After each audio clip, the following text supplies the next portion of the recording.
Welcome to the Art of Listening to Your Body podcast. My name is Jin Ong and I'm your host. I practice as an osteopath and psychosomatic therapist and am fascinated by the mind-body connection and how your physical body is a manifestation of your emotional state. I help people get unstuck from their chronic pain and live the life they want, grounded in values and driven by purpose.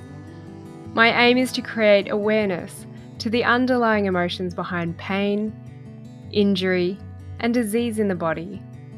Join me to learn more about the story of your body, what different issues may indicate, how to release emotions so that you can prevent problems, as well as inspiring pain story interviews.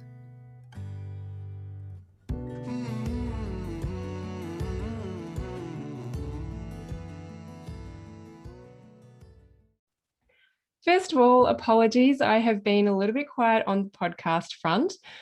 When I started this project a year ago, I had the aim to release one podcast episode per week. I was really great. I batched the first lot, so there was no rush. And I would do 2 solo podcasts, short podcasts for you to digest, and one pain story interview. So I got into my pattern, my rhythm, and then it all got a little bit busy this year because as I stepped back from clinic, I decided to launch a new course that was open to the public called Release. We had 60 people in that group. It was incredible. It was a 6-week course taking the public through these emotional release processes. And I was just fully present for that because there was so much going on in there. I love it. I'm in the moment. And so I did neglect my podcast, even though I've got some great interviews still lined up to share with you. I am declaring that I'm committing back to my podcast and I'm going to be sharing more with you because so many people have told me how they binge on it and how much it has helped them just to create more awareness in their own lives, which is exactly what I want to do. So I am just about to launch into the next round of my emotional body practitioner training. This is that small, intimate online training group for health and wellness practitioners. I do only have one spot left. This is the 3rd time I'm running it. So if you are lucky, grab that last spot. We start on May the 11th. Otherwise, you can join the waitlist. I'll put all of the links in to the podcast notes so you know where to find the details, and you can join the waitlist for the next round, which will hopefully be later on in the year. And I'll also be looking potentially to run another 6-week release course later on in the year as well. So I'll pop that link in the notes so that you can read all about the course and the trainings and jump on the waitlist. So today I thought I would share a little bit about inner child work. And then I would also love for you to reach out to me and let me know what other topics you want to hear about and what other pain story interviews you would love to hear as well. As mentioned, I've got a few more lined up and I do have some great people that I'm requesting to interview on a variety of topics, but I would love to serve you guys and cater to what your needs are. So drop me an email, a message on Instagram or Facebook, and let me know what it is you would love to hear about. So let's get into inner child work, which is something that I do with my clients. And I love to say I use it to close the loop. I've already taken you through a while back on the verbal dialogue processes that I take my clients through. And that involves a one-way conversation in private with the person that they might be having issues with. And these people do not have to be alive or present in the physical world for you to do this processing. Then they move on to a 2-way conversation, which is where they have the person speak back to them. And then I always like to close the loop with inner child work. But I just wanted to clarify this a little bit because a lot of people don't do inner child work because it didn't happen when they were young. So there's a few misconceptions. So I always call it inner child / younger self work. An example that comes to mind would be something like birth trauma. You're not a child when you're having a baby, but you are definitely a younger version of yourself. So when you go back and reflect on something like birth trauma, you're talking to your younger self that might have been a week ago, 2 months ago, 10 years ago. You might have been in your 20s or your 30s. Maybe you were younger, but it's just to clarify for you that inner child work is not always about being the 2-year-old, the 5-year-old, the 10 or the 15-year-old. It's about going back and supporting your younger self. So the reason why we do inner child or younger self work, it's very much like a 1 and 2-way conversation with yourself, but you're visualizing that younger version of yourself.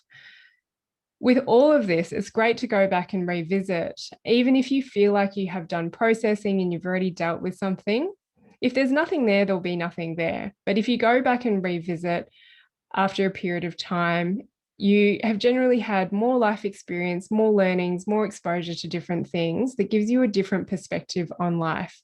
And that's why I'd love to take people back to go and process the emotions that they never had a chance to express in their past.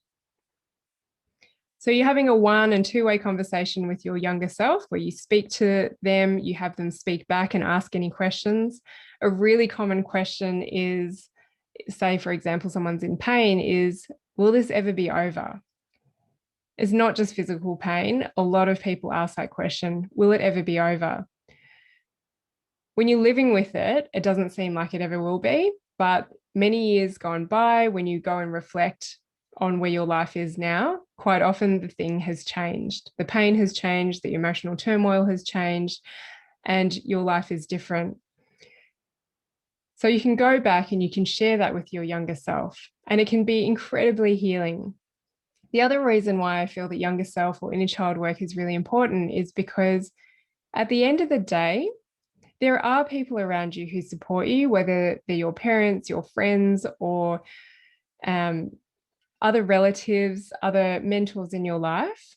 But at the end of the day, they support you in a way that they feel they want to be supported, or the way they think you want to be supported. But only you know the support that you were after. And one of the things that often comes up for people when they're doing younger self or inner child work is they realize they never shared with anyone. They never spoke up about how it is they wanted to be supported. They just got frustrated that no one supported them the way that they wanted.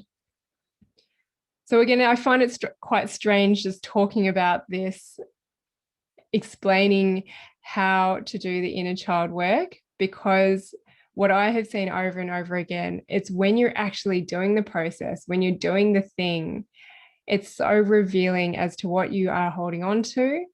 And it is just really a non-linear process. So I don't recommend doing inner child work completely on its own in the way that I tend to do processing. And you will often need to have it guided because it's not something that we generally do. I like to link it in with my other processes, which is having you speak to the person that you have an issue with, having the person speak back to you. This isn't done in real life. And then closing the loop with talking back to your younger self and giving them the support that they weren't able to get, or they weren't able to give to themselves at that time. So I hope you're keeping track of me when I'm explaining this and who talks to who and when. But inner child, younger self work is incredibly healing. And just to not get confused that you have to be talking to your 2-year-old, 5-year-old, or 10-year-old self. It can be you talking to your younger self that was yesterday, earlier on in the day, a week ago, 2 weeks ago, months. You get the point. So it's all about just going back and giving yourself the support that you weren't able to attain from anyone else. And also to really understand that the greatest support comes from within. I am hoping to reach out to a couple of other therapists out there that I do know work with inner child work. And hopefully we can have a more elaborate conversation and just let it flow and teach you a little bit more about how powerful this process is. Thanks for learning with me on the Art of Listening to Your Body podcast. If you like what you've heard, I would love if you could rate, review, and share with your friends. You can find me on Facebook and Instagram. My handle is The Art of Listening to Your Body. You can join my free Facebook group where I go live regularly to teach you about different conditions and the deeper underlying emotions at play.